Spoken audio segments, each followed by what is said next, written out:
Halo semuanya, apa kabar? Kembali lagi bersama saya Jason Wilbert di channel ini. Kali ini kita akan membahas sesuatu yang sangat menarik.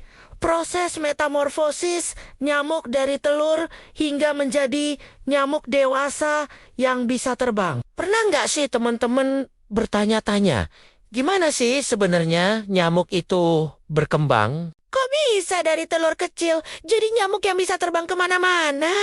Nah, hari ini kita akan mengupas tuntas prosesnya. Pertama-tama, mari kita mulai dari telur nyamuk. Telur nyamuk itu ukurannya sangat kecil, kira-kira seperti butiran garam. Nyamuk betina biasanya meletakkan telurnya di permukaan air atau di tempat-tempat lembab. Dalam sekali bertelur, nyamuk betina bisa menghasilkan 100-300 telur.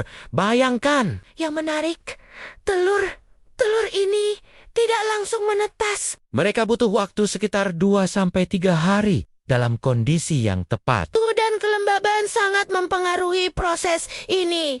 Kalau kondisinya tidak mendukung, telur-telur ini bisa bertahan sampai berbulan-bulan menunggu waktu yang tepat untuk menetas. Setelah menetas, kita masuk ke fase jentik-jentik atau larva. Nah, ini yang sering kita lihat mengambang di air, bergerak naik turun seperti sedang menari. Jentik-jentik ini bernafas melalui permukaan air. Mereka makan mikroorganisme dan partikel organik yang ada di air. Fase jentik-jentik ini berlangsung sekitar 4-14 hari, tergantung suhu air dan ketersediaan makanan. Selama periode ini, jentik-jentik mengalami 4 kali pergantian kulit. Setiap pergantian kulit membuat mereka semakin besar.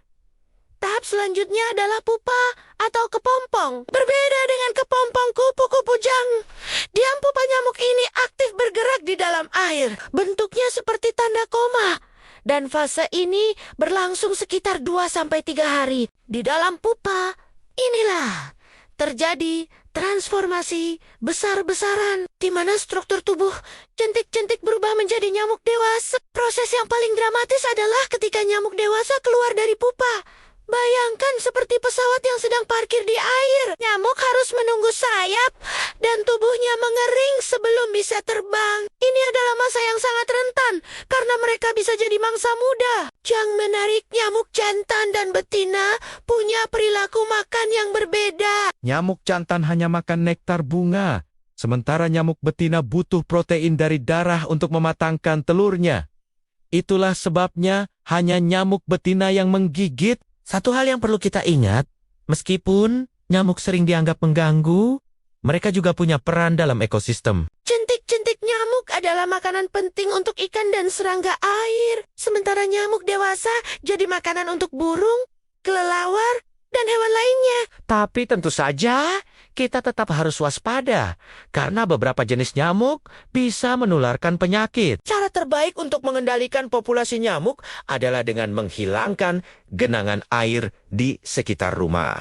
karena tanpa air, telur nyamuk tidak bisa berkembang. Nah, itu dia teman-teman, perjalanan luar biasa dari telur sampai jadi nyamuk dewasa. Siapa sangka, makhluk kecil ini punya proses metamorfosis yang begitu kompleks ya. Gimana? Menarik kan? Kalau kalian suka dengan konten-konten edukatif seperti ini, jangan lupa untuk like, komen, dan subscribe ya.